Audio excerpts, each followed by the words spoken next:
To school to the extent that I was charged, which obviously school have to follow their procedure. They have to fine you if he doesn't turn up. Absolutely, yeah. I don't think I know what to do without my dad, to be honest. So, you know, him being unwell was hard for me. Yeah. But yeah, I feel like the importance of a father figure is well, it's hard to explain really. But do you think young boys bottle stuff up? Yeah, I think definitely. I feel like maybe men and boys find it harder to speak about it because maybe they feel like they're not socially accepted to speak about it. You know, there's pressures sometimes to be, you know, rude, you know, to a teacher or something. You know, maybe just to show off, make you look cool in front of your mates, really. After the emotional release in counselling, Raphael punches it out. Should build you up into a little bit of a sprint now. Jacob has also found it helpful to take time out of lessons to let off steam and bond with a mentor. A report by the Centre for Social Justice found that 2.5 million children, that's a fifth, don't have a father figure at home. And boys aren't just falling behind at school. There's been a 40% rise in young men out of work, education or training since the pandemic. Boys make up 98% of the youth prison estate. So here at Brighton Hill last spring, teachers, youth workers and the police came together to form a plan to meet the scale of the problem. I share your concerns about the age of people that get involved in very violent crime now. I've had 2 or 3 that I've had to deal with where the offenders are sort of 13 years of age or under. And they've got a social media presence which is just based on their ability to obtain, use and show off with knives. What I want to build is a movement. The GOAT, boys, greatest of all the boys, and my humble ambition is for this to be slightly bigger than the Boy Scouts.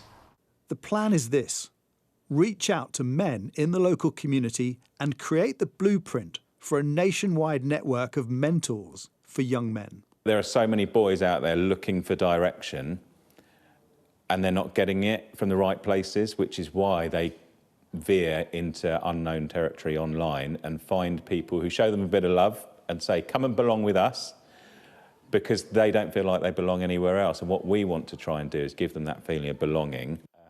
The school advertised and vetted applicants, inviting them to meet the boys after school. Do you think people are going to turn up? I hope so. It's going to be pretty rubbish if they don't. But you look a bit nervous. I'm a bit nervous because anything could happen. Let's face it, anything could happen. We're totally reliant on goodwill of people who largely I've never met. Coming through that door. Coming through that door. But they did come. Men of all ages, from all walks of life. Business leaders, sports coaches, even the local MP. One for each boy on the programme, answering the call to help mentor children they've never met.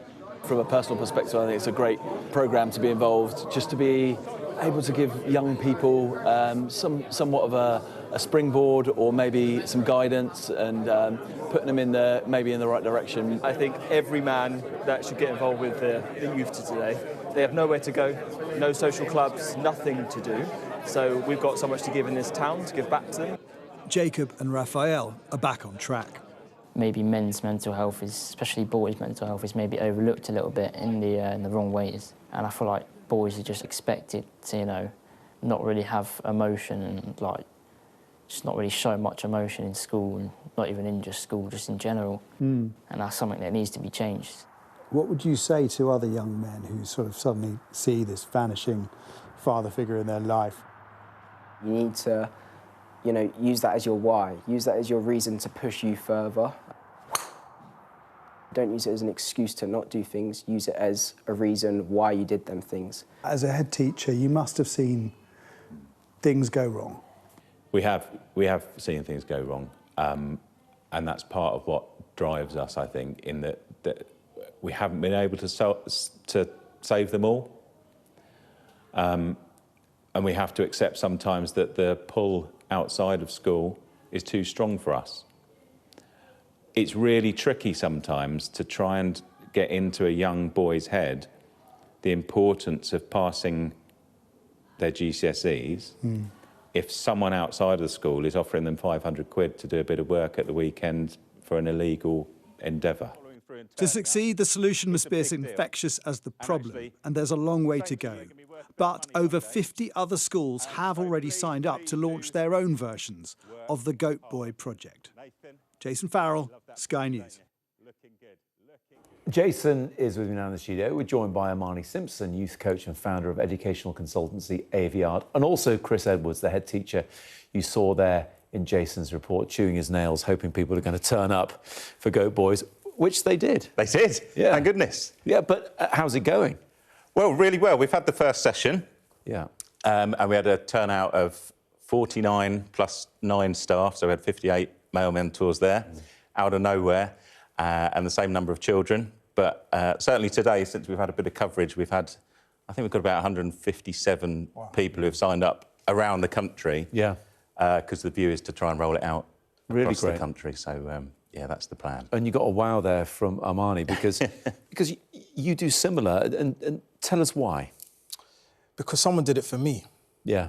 You know, I was 16 and I needed someone to step up and believe in me.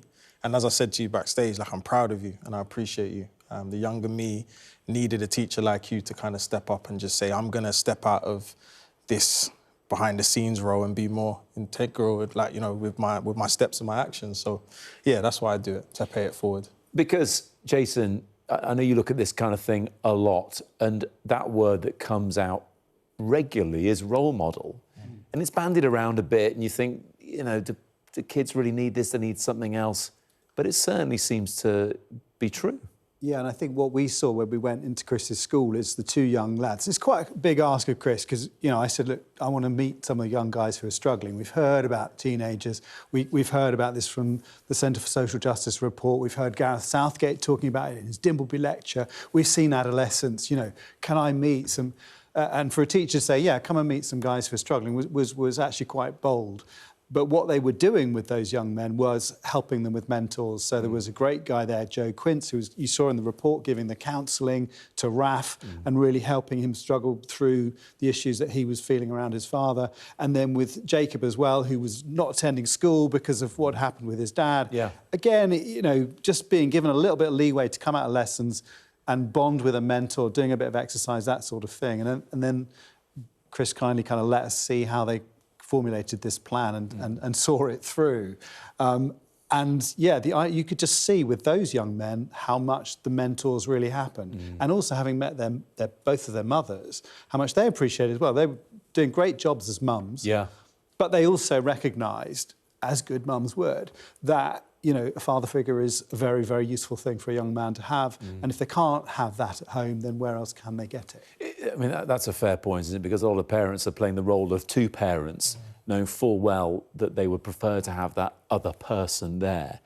When it comes to role models, you know, we often think about Premier League footballers, and we'll hear from one in a second, but it just needs to be someone, anyone, does it, Amani? Yeah, someone who's willing to do that thing. Yeah, there's this saying that, you know, it takes a village to raise a child, but a lot of people don't know the full saying, which is, if the child does not feel the warmth of the village, they will burn it down to feel its warmth.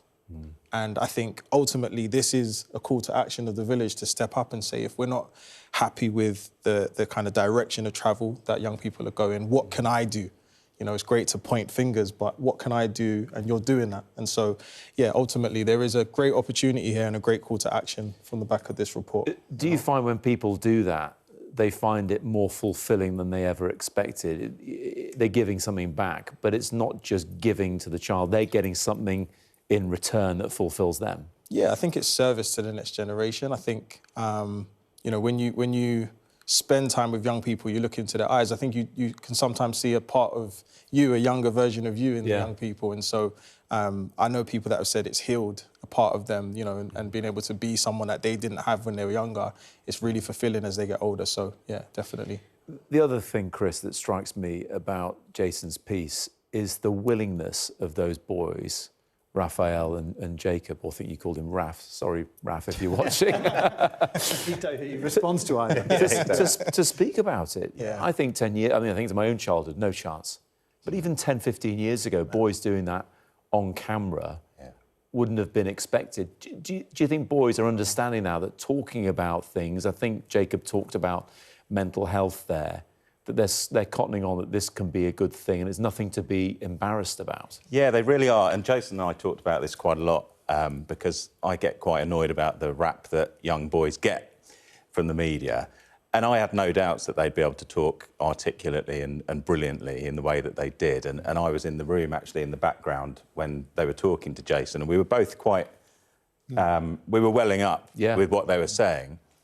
But they have every excuse to have just given up, and they haven't, because they're so resilient, despite what they've been through. And there's hundreds of thousands of young boys like that around the country who are doing exactly the same, showing up every day. And I just want to shine a spotlight on them and celebrate them and let them know that we're proud of them and that we're here to help them. There was something that your young man said at the end of the report, which was a kind of a message to other young men that might have felt that hopelessness and thinking about their father. And he almost said, don't use it as a kind of thing to hold you back. Use it as your why. Yeah. Like, how old is he? 15. 15. If you're watching this, I'm proud of you, man. Like, that mindset is going to take you around the world. That's such a powerful way to look at, you know, the struggles that we go through, to use it as power and use it as fuel, you know? He'll be doing poetry revision right now. you hope. It's half term. I hope he's having a bit of downtime right now, maybe not watching Sky News. Listen, stay there, because I've been speaking to the former Newcastle, Spurs and England striker Les Ferdinand today after he was inducted into the Football Hall of Fame. I asked Les about the role models in his life and also whether he believes the same kind of role models are available to boys today. It's tough, and, you know, I do a lot with the Prince's Trust, you know, with knife crime and everything else that's going on. And, you know, I look back to my time as a kid and running around the Grenfell estate where I grew up, and it was just about football. It was just about, you know, playing out with your mates and having a good time. Now, these teenage boys have to worry about knives and the crime that comes with that, and all the problems. Social media has a big thing to do with that. You know, back in the day we didn't have social media, so it was just a group of boys getting together, whereas, you know, gangs formulate through social media. And I was fortunate I was able to guide my son. I came from a council estate, understood the streets, and was able to guide my son, and unfortunately he stayed out of any problems. But I am very concerned about what's going on in and around the country at the moment. Do you think modern-day footballers take that kind of thing more seriously? Their positions, if you like, as role models, they're looked up to. And, you know, you obviously played pre-Premier League and during the Premier League, and you've seen a massive change in what footballers can earn and the positions they have in society. Do you think more of them are understanding of that role these days? I think they are, and you know, we understand that footballers are in very privileged positions, but a lot of them understand where they came from, where they grew up at, and being able to go back and give back and help these boys understand, okay, yeah, you made it as a professional footballer, but how hard you worked to get there, and it wasn't just given to you on a silver platter. You had to work really hard, and to go back and give these boys the education that they need to understand crime isn't the way you need to go. There's people that have made successes of their lives by doing the right things, and if more footballers could go back and tell their stories, it give those boys, those teenage boys we're talking about, a better understanding. And by the way, Chris, I mentioned the Goat Boys initiative to Les there, and he said, I want to hear more about this. So, fingers crossed, maybe I'll just read about it, and that's a good thing. But maybe, great. Maybe Fantastic. You know, you'll hear from him, which would be a good thing. Jason, back to you. Look, it's one thing, as we said there, hearing from a Premier League footballer, and he's been open about his own struggles as a dad. He was a young dad, and the game took him away from his baby son there. But you don't have to be a Premier League footballer to be the role model that some kids need. No, but it's very good to hear from them. And I think, you know, we think back to now Gareth Southgate giving that speech, you know, at the Dimbleby lecture that he gave. A lot of people really felt that kind of opened this conversation up. You know, he was the one who brought to the fore these statistics from the Centre for Social Justice. Yes, the report had been out there, but, you know, he did actually bring that up. And I think it is really good to see people in the public eye. And by the way, Gareth Southgate has also seen our report and is incredibly impressed by what you're doing. And you need those. You do need those big people who have the profile to do that. But you also need people like Amani going into schools every day, who have been through that, have lived it. And I know what Amani's doing as well in schools is incredible. I've seen some of the films you've made, and just showing people that I've been there, I've gone through that, and that you can come out the other side is as important, if not more important, because it's really contact with individuals. When you go into schools, Amani, there's a sort of spark of recognition. They have a sense of what you're talking about. They know what the wrong path looks like because, you almost went down that yourself. Oh, I did. I was down the wrong path and it was dark. And so I think I'm very grateful and, I was able to step back from that path, and my kind of lived experience is the thing that enables me to connect with young people and to be in a position to speak life into them and to encourage them, because a lot of them don't have hope and they're growing up in these environments and they only see one narrative. And if I can tell you, look, I got married and I turned it around and I have good well-being now and I've got a little girl and I'm happy. And it wasn't always like that, but these are some of the steps that helped me. I'm not going to say it's going to happen overnight, but it's possible. And it goes back to what the young man said, turn your pain into fuel and purpose if you can, try your best. That's what I was going to finish on, the hope, the purpose. We saw Jacob playing football there. I'm sure he'd love to emulate Les Ferdinand, but of course not everybody can. Is it about, Chris, finding what they might be able to do with their lives and giving them that to aim for? It doesn't have to be stardom, it doesn't have to be, kicking a ball and getting paid hundreds of £1,000s. It could be something that might seem pretty normal to everyone else. Yeah, absolutely. Part of this whole project is to try and immerse our boys with people who have been successful in whatever field. Yeah. And actually, some of them, we say to them, we've got CEOs of companies, we've got the MP, and they'll say to me, have you got any electricians or any painter and decorators? And I say, yes, we have. And that's brilliant. You can make more as an electrician than you can as an MP. Exactly, and that's more use to me. But and they are, and they've all got different aspirations, and success is going to look different for all of them. But we just want them to be happy and find their way. And this, I really hope that this is going to help, and let's try and roll it out if we can. Yeah. Jason? And I was going to say, 67 schools have now signed up, is that right? So you've got already kind of the beginning, and that was even pretty much before we put anything out on the telly. So you've already got momentum from what you've done and set what we described as the blueprint for other communities and other schools to do the same. Yeah, well, look forward to hearing more as it starts to roll out. I'm sure you'll keep in touch with Jason. Chris, thanks to you both. Amani, thanks to you as well. It's really great to see you. We could sit here and talk football all night, but sadly we've got other stories to tell. Still to come here on the UK Tonight. The Prime Minister says public health isn't a culture war, as he urges parents to get their children vaccinated amidst a measles outbreak in North London. Also, with more rain on the way, yeah, I'm not kidding, we'll tell you all about the invisible threat that could flood your home. And yes, we'll bring you more of my interview with Les Ferdinand after he was inducted into the Football Hall of Fame today.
What's the best thing about being a Sky News presenter?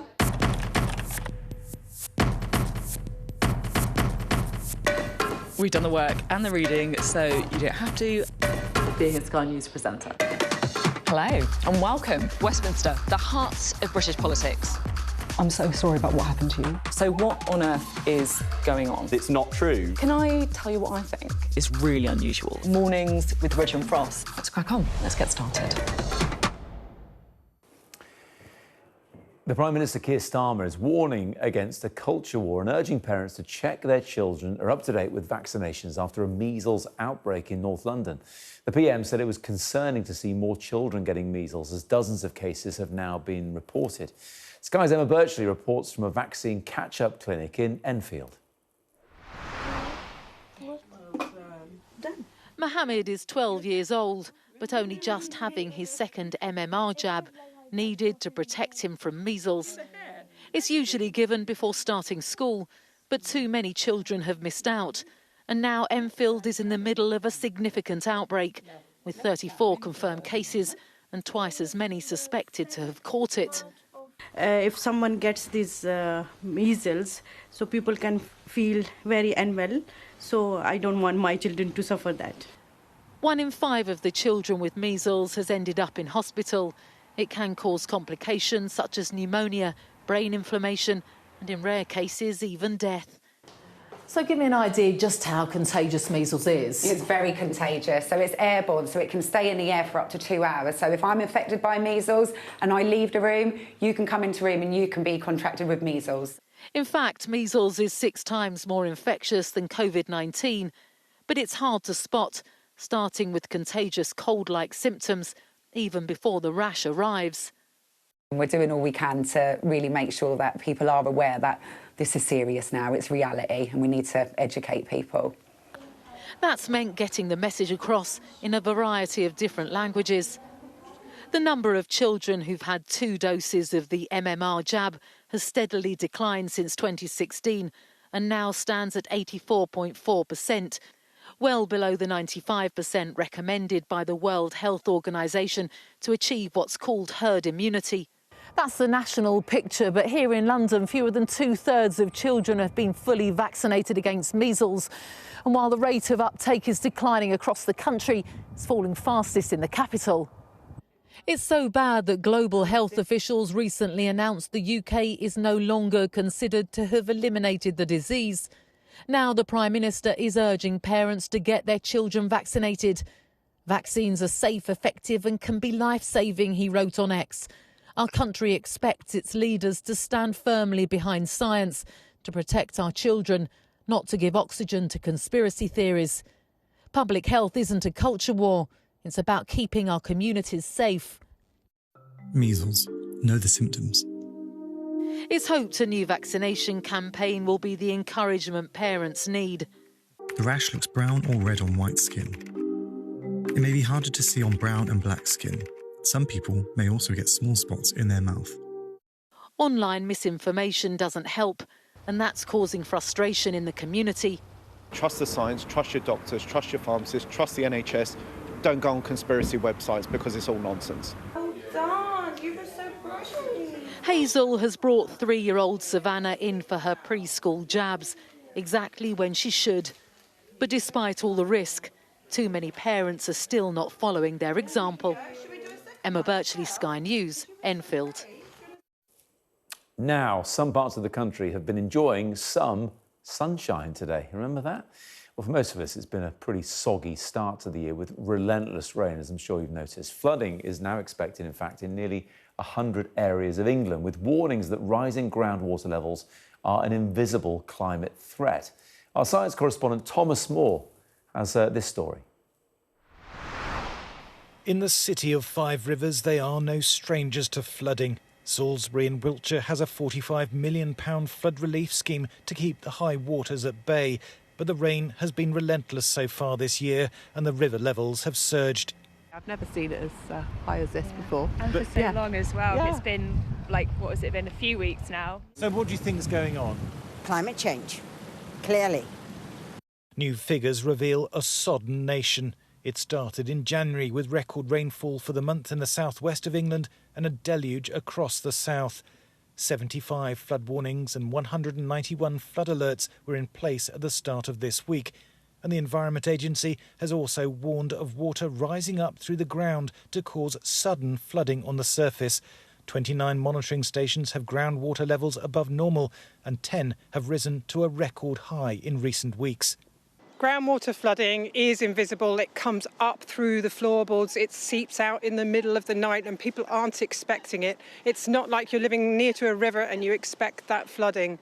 So it can be very serious, it can take people by surprise, and it is very persistent. It can last for a long time. So this could last for months in some of these places.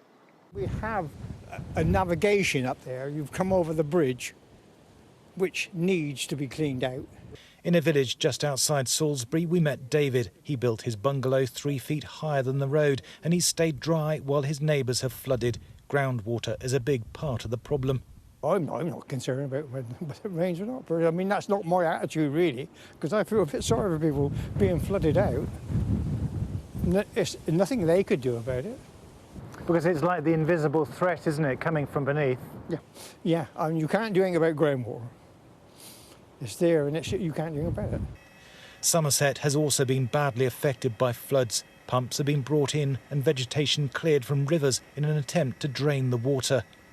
According to the Met Office, the jet stream is lying much further south than normal for the time of year. It's also been fired up by cold weather in North America, generating bands of relentless rain that have slammed into the UK, particularly in the south.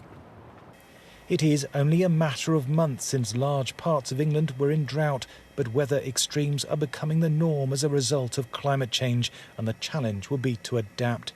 Thomas Moore, Sky News in Salisbury. Coming up on the UK tonight, we'll hear from actor Danny Dyer as he and his daughter, also Danny, embark on a mission to save the Great British Caravan Holiday.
What's the best thing about being a Sky News journalist? Who's funnier?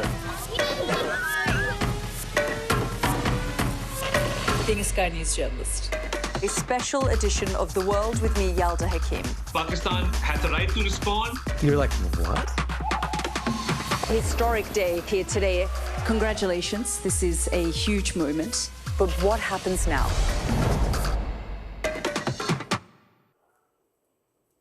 Now, if Jeremy Clarkson was an unlikely hero for British farming, how about this one? Danny Dyer is on a mission to save our coastal towns and the traditional British holiday. The actor's invested in a caravan park on the Isle of Sheppey, and with his daughter Danny's help, he wants young people to forego their trips abroad and stay home instead. Sky's cameras were there to watch. I'm trying to bring back the great British holiday, so I've invested in a caravan park. Shut up. I don't know how I'm going to do it. I have no idea. Come out, you old Bill. I've risked my money. Sports day cost 10 grand. I thought that was quite a reasonable number. My reputation. How many BAFTA winners have done this? Spoiled little actor. Oh, yes. And my sanity. Can I do it in the time I've got? It seems impossible to me. Nice bit of park life there. Well, that programme starts a week tonight on the relaunched Sky One. Before that, Sarah Jane has been speaking to Danny, and Danny, in a caravan, of course, and asked Danny Senior, Dad, how the show came about. This wasn't my idea. I didn't pitch this to Sky. Okay. I'm a very busy man.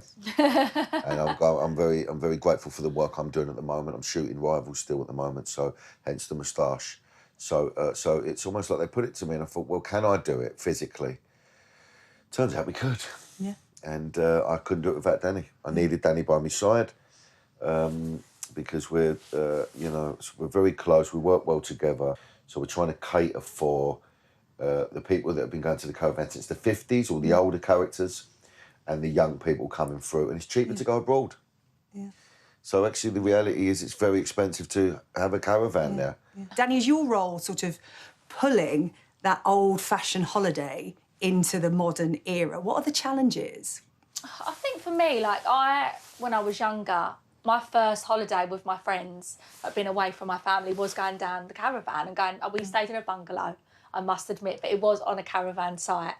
And I just loved it, you know, going out with my friends and, you know, going up with lads up the shops and was lads in the clubhouse and just sort of that, really. And I think for me now, with Santi, my eldest, I went down the caravan with him and just, you know, having that is so simple, but you have the best weekends because you're with everyone that you love, everyone that you really want to spend time with, and just sitting down the clubhouse, having the entertainment, you know, having the, you know, Spice Girls, not the real Spice Girls, but, you know, like what they're called? Tribute acts. The tribute acts. Having the tribute acts down and... You know, and just having that, I just think I've had the best laughs just being around the people I really... We love hanging out together as well, so it's an opportunity for us to hang out together all day and, you know... We had such a laugh filming it. Not all of it. You know. Yeah, some hard work went on up and down. there as well. It's real. What were some of the challenges you faced going into this business, into this sector? Selling them. Yeah. Because there were so many empty plots where I think COVID really destroyed it, like it destroyed most things. And especially that industry is really struggling to get back on its feet. Do you think the government needs to step in to help this particular sector? Because like you said, since COVID, it's been in decline. Younger people choosing to go abroad, Danny. Do you think the government needs to step in? Of course they do, but there's so many things they need to step in with. He's a very political man, so Well, politics is everyday life, isn't it? It's hard not to talk about politics. You know, there is a moment where I decided to test the water to see how much is in it, and I won't give it away, but it's fascinating. Yeah, and we talk about that a lot on this show, actually, the state of UK water. Yeah, you know, and has that got you angry, get wound Danny? up? But you know, okay, so you charge us money, and then what do you do with our water? You just pump it into the sea. I see. So it's quite a dangerous, tricky thing. Yeah. So if we were to go again and do another series or something, I would like to... I know Fergal Sharkey's somebody that's... Steve Backshall as well. You adding your name into this campaigning sphere for UK Waters. I've got a lot on my plate. But it is fascinating to me that the one thing we have got, we are an island and we've got a lot of coast. And if we can't get in it in case we go blind, we've got some issues. Yeah. There's so many other issues. I want to put you in front of a water company boss, actually. Really, we've been trying to talk to a water company boss on Sky News for months now. If I sat you in front of one, what would you say, Danny? What wouldn't I say, Danny? Sorry, we've got the bleep machine on standby. Yeah. Look, it's a long list of things, and so that's one of them that if you know, people go to these holidays because you are on the coast and there's sea and which is, you know, on a very hot day is really exciting to put your kids in there and have fun. But if you can't because it's dangerous, then we've got some issues. So I'd like to sit in front of them and have a chat with them. And there's no regulation, is there? What are you going to do? They're all on a lot of money, these CEOs. To do what? Just pump it into the sea. They get fined, and then a lot of people at home think that you move on. They? But, you know, it's a lot of different elements. But I love this country and I love being British and I love the idea of a British holiday and the old school vibe and the feel to it. And, you know, it's such a shame that if it dies out, unfortunately. And we're on the verge of that. Danny, talk to me about what a family holiday looks like for you, because you're married to Jared Bowe, captain of West Ham, your dad's team, your family's team. And I know your dad's spoken about how special that is to him that you're married to Jared Bowe. Will we see him down at the caravan park? Because I would imagine that would bring a tear to your dad's eye. Because you talk about nostalgia, going on holiday with your aunts, your uncles, your cousins. Yeah, no, but he quite likes caravans. No, he loves caravans, Jared. He's from Leinster. He's from Leinster. You know, it's a very, very small village. He's a very simple man, isn't he, Jared? He finds London very busy, very hectic. He's used to knowing everyone. And I think that's the thing with caravans, isn't it? You know, when everyone knows one another, it's very rare that they don't. But I would like to get Jared down. I would like to get him down and sort of meet everyone. And we built a football pitch on there because there was no football just for him. pitch. And we'd love to roll down him there in. mostly on weekends as well, so it's really hard with like his football and stuff. But I would like to get him down there. Yeah. I would. I feel like you now have a... There's a lot of Millwall fans down there. That was a little bit unsettling, but a few West Ham as well. Shout things at you, wouldn't they? Yeah, I had a lot of that, but hey, They'd wear their football tops and put it in front of him if it wasn't West Ham. Can we talk about, you mentioned the sense of community, and you talk about this right at the start of the series, how, you know, that's what you felt when you were younger, and you did as well, Danny. You've got Wi-Fi in the caravans, and you talk about this being a holiday that gets the kids off the socials, off the iPads, out riding their bikes outside, out playing on the football pitches. Again, on this show, we've talked a lot about a ban on social media for under 16s. Is that something both of you would support? So. Yeah, I really, like, even now with, I know it's different when it goes Nanny and Granddad's house, but I don't have iPad or anything in the house because I just noticed such a change of behaviour with Santi. Like, he would literally, getting him off it was the hardest thing in the world. I let him watch a bit of telly. I don't mind CBeebies and a bit of Disney Plus, all that, but I banned it because I found him so engrossed in it and not wanting to do anything else other than that. Yeah. But obviously at Nanny and Granddad's house, he has unlimited... But then he's also allowed... I have unlimited Capri Suns. Unlimited Capri Suns. Unlimited screen time. That's what grandparents are for. I think Getting so. him off his nut on sugar. Yeah. So that you're that's what I'm saying, you're a better parent than I was. You know what it's like. You didn't complain when you was a kid, though, when you could... I didn't have all iPads and all that. No, not iPad. I'm talking about Capri Suns and sweets and crisps and... You know, that's a treat at Nanny and Granddad's house, ain't it? Right, but no, but going back to what you're saying, I think that we're coming with this technology has everything up, and we're so divided because of algorithms and people just pumping doom scrolling. If you're left wing or right wing, they just give you more left and say about the right arm and vice versa. Right, it's just if they just clock that. Oh, let's give you more hatred instead of these companies actually bringing people together. They're dividing us even more, and I think it's a dangerous time. And I think that young people are really struggling to socialise now. They've all got social anxiety because why would they? You do it all on a blower. It's all that's how you communicate now. A call to action, this programme, I think it is, in terms of saving the great British holiday. What would your message be to the public about helping to save that, and to the government in terms of helping the industry in these seaside towns, because you're focusing on the Isle of Sheppey? What would your call to action be for people watching this series? Well, I think if you've got a bit of a snobbery towards caravans, then watch this show, and either you'll be more of a snob, or you'll go, hold on a minute, this does have a bit of charm about it, and we're struggling to understand about what being British is at the moment, and this is a very British show, I feel, with very working class people. I understand the middle and upper classes wouldn't go nowhere near a caravan, but I think that... I think middle would. Actually, yeah, what is middle now? Yeah, what is middle? I suppose we're middle. We're just middle. Do you know what I mean? Got sort of scented toilet paper, you know There you what go. I mean? At So that Christmas, makes he you has middle cinnamon one. Cinnamon, wipe your on cinnamon toilet paper, but... would that make it into the caravan? Oh, so that's yeah, probably would, but take a roll down there. But I think it's so important that we do look after our coastal towns. and we inject a little bit more money into them to, you know, just make them a little bit more appealing to people. And our economy's I mean, such a depressing time, but thanks for coming anyway. Yeah, it was my pleasure. My pleasure. SJ there in that very comfortable static talking to Danny Dyer and Danny Dyer, and the bleeping got a bit out of hand towards the end there, didn't it? Coming up here on the UK Tonight next, I'll be speaking to the former Newcastle Spurs and England striker Les Ferdinand after he was inducted today into the Football Hall of Fame. Also a boost for Arsenal fans for the remainder of the season and for years to come.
This program is delivered by DHL, the official logistics partner of VSL. Welcome to the DHL Sports Hub on Sky News. Coming up, England's men's rugby union and T20 cricket teams seek answers after an unconvincing weekend of Six Nations and World Cup action. And Matt Weston leads Team GB's celebrations as they claim 3 gold medals at the Winter Olympics in one weekend, including 2 on the same day for the very first time.